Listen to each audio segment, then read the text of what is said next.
Fala galera, Laerte Viana na área. Khalil Rountree contra Alex Poatan, Islam Makhachev versus Renato Moicano, Jean Silva enfrentando Drew Dober e tantos outros exemplos. Sabe o que esses casos têm em comum? Todos se enquadram naquele papo de estar pronto para quando a oportunidade aparece e bate na sua porta. E estar pronto, atente-se, não estou dizendo em relação a vencer ou perder, independente do resultado. Eu falo sobre assumir riscos de última hora, se colocar à disposição, mandar um recado pro UFC do tipo, conte comigo a qualquer momento. Acreditem, isso faz toda a diferença, seja para ganhar moral com os patrões ou com os fãs, aumentar a popularidade. Olha o caso do Moicano, que mesmo sendo finalizado ainda no primeiro round, não teve suas ações desvalorizadas. A grande maioria entendeu o grande risco que ele assumiu sem a preparação ideal e abraçou o cara. A sua fama aumentou. A mesma coisa o Rountree, que foi nocauteado pelo Poatan, só que entrou tão desacreditado e subestimado para aquela luta que quando entregou dificuldades, fez o campeão cortar um dobrado para vencê-lo, mudou completamente a imagem que os fãs tinham.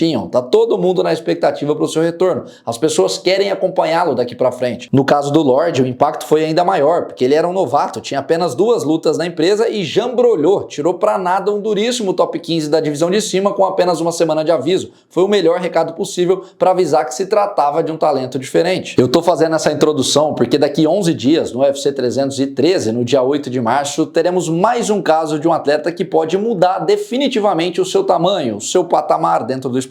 Como vocês sabem, o co-main event de Alex Poatan contra Magomed Ankalaev seria uma disputa no peso leve entre Justin Gaethje e Dan Hooker, número 3 e 5 do ranking. Só que seria no passado. Não vai mais rolar. Hoje cedo o australiano apareceu dizendo que quebrou a mão. Tá automaticamente fora. A primeira reação é pensarmos, putz, banho de água fria, uma luta interessantíssima, os dois sairiam na porrada. Só que na verdade a gente nem teve tempo para lamentar, porque automaticamente na mesma hora começou uma verdadeira corrida, uma disputa entre os outros lutadores para ocupar a vaga deixada. Renato Moicano, Maurício Ruff, Rafael Fiziev, Matheus Ganro, o Jean Silva, que é da categoria de baixo, todos esses se colocaram à disposição e eu já vou explicar. Primeiro de tudo, antes que me perguntem aqui, e o Charles do Bronx? O Charles está em viagem com a família para os Estados Unidos e não faz qualquer sentido de pegar essa luta, não tem absolutamente nada a ganhar. Além de estar uma posição acima no ranking do que o Justin Gaethje, ele já o venceu, já o finalizou. O papo pro Charles agora é outro contexto diferente, eu vou tratar numa resenha mais pra frente. Sobre as opções, as possibilidades reais, Renato Moicano foi o primeiro a aparecer e pedir a bola. 2 semanas é bom, tenho tempo suficiente para 2 ou 3 sessões de sparring. Estarei pronto se eles me chamarem, escreveu nas redes sociais. Logo de manhã, quando eu vi a postagem do Renato, eu pensei, porra, faz todo sentido, o evento vai, entre aspas, cair para cima para nosso público brasileiro, muito interessante, desperta a curiosidade,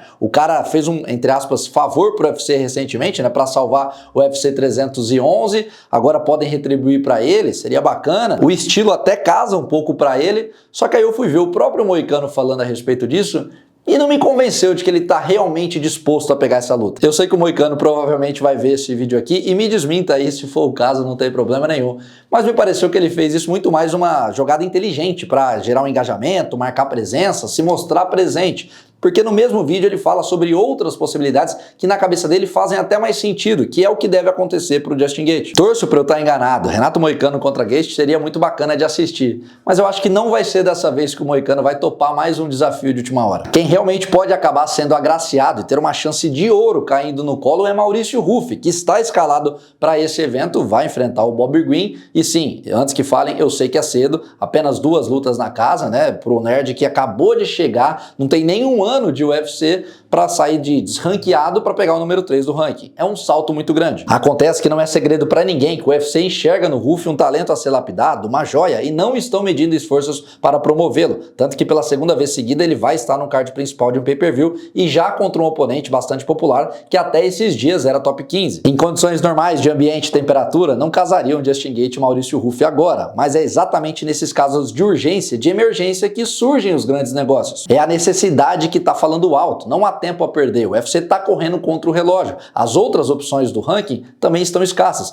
Dustin Poirier e Arman Tsarukyan não vão topar uma luta com 10 dias, primeiro porque eles não precisam e também nunca foi o perfil deles. Matheus Ganro, que também pediu a luta, tem um estilo chatíssimo para a gente assistir, a chance dele entrar e tentar ficar grudando o Justin Gaethje contra a grade durante 15 minutos é enorme, seria uma cagada do UFC colocá-lo num co-main event de Poatan contra Ankalaev, com todo o respeito ao polonês, que é um bom lutador, pertence ali ao bloco do top 10, mas ninguém tem interesse. Vamos falar um português bem claro. O nome que sobra, e aí sim é bastante interessante, poderia atrapalhar o plano dos brasileiros, é o do Rafael Fiziev, que está sumido há um tempão, se recuperou de lesão no joelho e já perdeu para o Gate em uma luta apertada. O segundo encontro chama atenção porque são dois strikers empolgantes, grandes chances de ser uma luta movimentada e agressiva. O detalhe curioso é que além dessas opções ainda tem um quarto plano, o peso-pena Jean Silva, que não seria uma novidade para o Lorde ter que subir de categoria porque foi exatamente o que ele fez um ano atrás, em julho, quando enfrentou um peso-pena, nocauteou e 10 dias depois, curiosamente, o mesmo timing, subiu para enfrentar um peso leve. É claro que aqui o contexto é outro, o nível de enfrentamento é bem diferente, a conversa é em outro tom, mas ainda assim, alguém aí duvida que o nerd que entra latino tem culhões para topar esse desafio? Renato Moicano, Rafael Fiziev e Jean Silva me parecem opções interessantes e viáveis para o UFC. Não descartem. Porém, se eu tivesse o poder da caneta, escolheria Maurício Ruffi para enfrentar o Justin Gaethje. Anotem o que eu tô falando. Esse cara já tá pronto. Se for confirmada essa luta, eu volto aqui para defender minha tese. Ah, Laerte, mas e o Bobby Green? O que fazer com ele? Eu mandaria pro cartório para corrigir a cagada que ele fez de mudou o nome de Bobby Green para King Green, marmanjo barbado de 40 anos, se auto-intitulando como o rei. Só por isso já merece se ferrar. Brincadeiras à parte, o que temos de fato é que agora o UFC conta com 4 boas opções na mesa. Rafael Fiziev, Renato Moicano, Maurício Ruffi e Jean Silva. Apenas um vai enfrentar o Justin Gaethje no próximo sábado, dia 8 de março. Quem vocês escolheriam e por quê? Quem seria o candidato premiado para essa chance de ouro? Coloque aqui embaixo, quero saber o que vocês pensam, qual é a melhor opção na visão de todos vocês. Não esqueçam, por favor, de deixar o like no vídeo, não custa nada, ajuda demais o trabalho do amigo aqui, tem que ficar implorando, não tem jeito. Se inscrevam aqui no canal também para a gente continuar crescendo. O Jean Silva, inclusive, passou por aqui ontem, né? Um bate-papo bem bacana para vocês conferirem. Outros convidados vão passar por aqui, o próprio Ruffi em breve, independente de quem ele for enfrentar, a gente vai gravar e muitos outros conteúdos, então eu conto com a audiência, com o feedback de vocês. Fiquem ligados, tem muita coisa bacana vindo por aí e eu conto com a companhia de todos. Valeu!